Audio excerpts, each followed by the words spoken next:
firing more than your front body. Right now, everything in the front body is firing too much, and it's offsetting the skeletal alignment up into the brain stem. Yeah? So, let's talk about the core.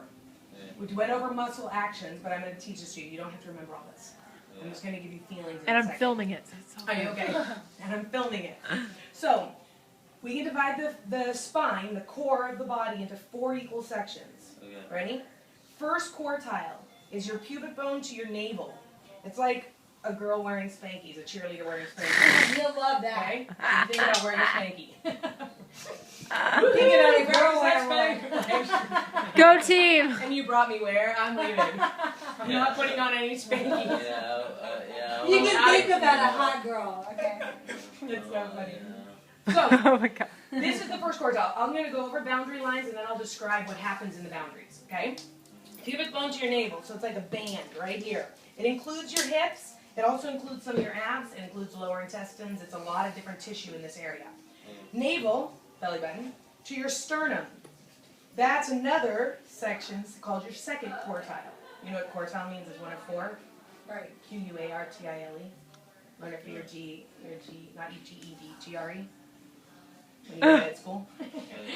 Anyway, it's quartile. So, these two are in the lower hemisphere. So all of the actions in here are going to move front to back, and they're going to pull down, not up. So when you do ab work, I don't want you to pull the muscle tissue up. The way muscles pull influences fascia, and we want to start getting the fascia to release and strengthen through lengthening. Yeah? Okay. So, there you go. What happened when you just did that? You went backwards a little bit, didn't you? Yeah, I do that a lot. Good. Pictures and all. Pictures.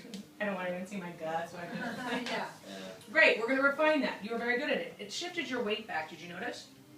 The other thing that happened, though, is that your chest kind of went forward to counterbalance you. If my butt goes back, the upper body wants to go forward. How we're going to practice that is you're going to take your upper body forward through you're taking your chest, not through your taking your head forward. Does that make sense? So pull these muscles back again like you're going to, thank you.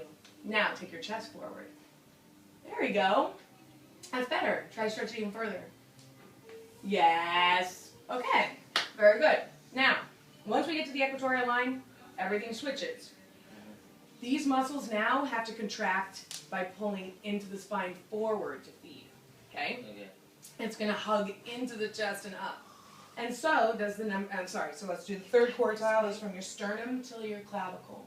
It's like a bandeau top. Sorry, you have to be wearing women's clothing. But it goes right around your chest and involves your shoulders, okay? Yeah.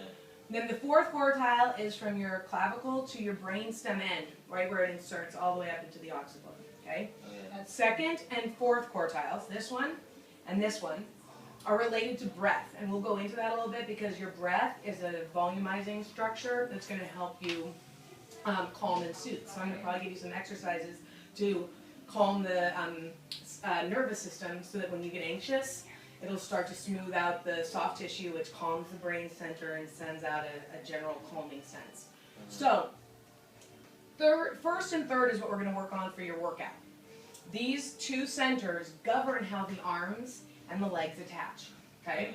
So instead of trying to work an arm with your guy when you're doing biceps or whatever, I want you to start thinking about that the arms and legs attach right here. So if you put your arms up for me, yep, you're a big X from that toe to this toe, and that finger to that foot.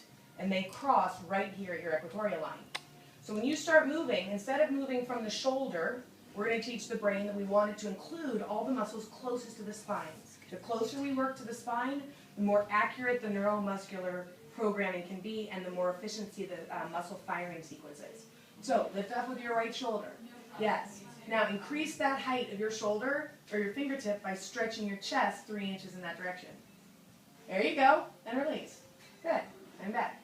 Now, instead of leaning that way, just lift it. Ah, there you go. Get that. Yes, do it again. Lift it All of higher. it.